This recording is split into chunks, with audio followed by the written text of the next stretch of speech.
नेताजी सुभाष चंद्र बोस की 126वीं जयंती क्षेत्र भर में पराक्रम दिवस के रूप में मनाई गई। इसी कड़ी में तारापुर स्थित शहीद स्मारक परिसर में चंदर सिंह के नेतृत्व में एक कार्यक्रम आयोजित किया गया, जिसमें मुख्य रूप से एसडीओ रंजीत कुमार मौजूद थे। इस अवसर पर सभी आगंतुक ने नेताजी के तैलीय चित्र पर पुष्पांजलि अर्पित कर श्रद्धांजलि दिया। एसडीओ श्री कुमार ने कहा कि सुभाष चंद्र बोस देश के ऐसे स्वतंत्रता सेनानी रहे हैं जिनसे अंग्रेज कांपते थे। वे नेतृत्व कौशल और असाधारण व्यक्ति थे। उन्होंने देशवासियों को कई संदेश दिए जो देशवासियों को हमेशा प्रेरित करते हैं।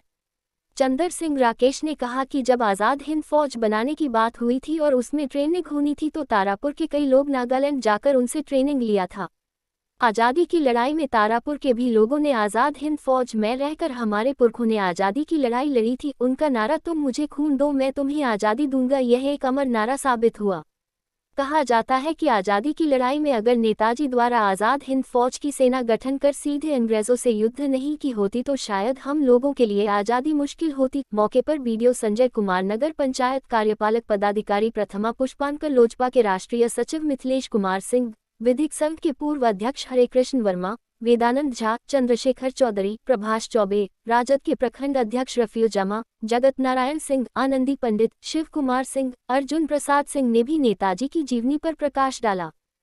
देखिए, तारापुर का इनका जो रिश्ता है, मैं आपको कह सकता हूँ कि जब एक आज़ाद हिंद फौज बनाने की बात हुई थी और मतलब उसके लिए ट्रेनिंग होना था, तो ट्रेनिंग में तारापुर के लोग भी जाकर नागालैंड में जाकर ट्रेनिंग की। तो तारापुर जो शहीदों की धरती है, वो कोई भी इतिहास की उसमें आज़ादी की लड़ाई की कोई भी घटना हो, हर चीज़ में तारापुर के हमारे पुरखों का योगदान रहा है। और हम लोग गर्व से कह सकते हैं नेताजी सुभाष चंद्र बोस की आज़ाद हिंद की फौज की लड़ाई में भी हमारे तारापुर के हमारे पुरखों ने सहयोग किया था।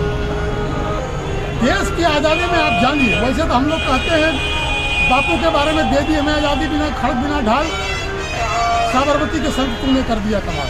लेकिन सच्चाई ये है कि नेताजी सुभाष चंद्र बोस ने अगर आज़ाद हिंद सेना का गठन करके अंग्रेजों के प्रति सीधे युद्ध की घोषणा नहीं की होती तो शायद हमारे लिए आज़ादी मुश्किल होती और हम लोग को और वर्षों लग सकता था आज़ाद होने में। और मैं नेताजी का एक संस्मरण सुनाना चाहूँगा आपको कि नेताजी जब आज़ाद हिंद फौज से लड़ाई लड़ रहे थे अंग्रेजों के खिलाफ में, तो इनको हिटलर ने न्योता दिया और हिटलर ने बुलाया और हिटलर ने मदद की पेशकश की। तो ऊपर नेताजी सुभाष चंद्र बोस ने हिटलर को कहा था, एडोल्फ हिटलर को, कि क्या चाहते हैं आप कि मैं अंग्रेजों की गुलामी के बाद हिटलर का गुलाम हो जाऊं। तो हमको लगता है इस तरह से बेबाकी से जिस तरह एडोल्फ हिटलर को नेताजी सुभाष चंद्र बोस ने उसमें जवाब दिया था, वो बेमिसाल है। और उनका जो उस समय का नारा था, तुम मुझे खून दो मैं तुम्हें आज़ादी दूंगा, ये अमर नारा है। और जय हिंद का नारा भी उनका अमर है।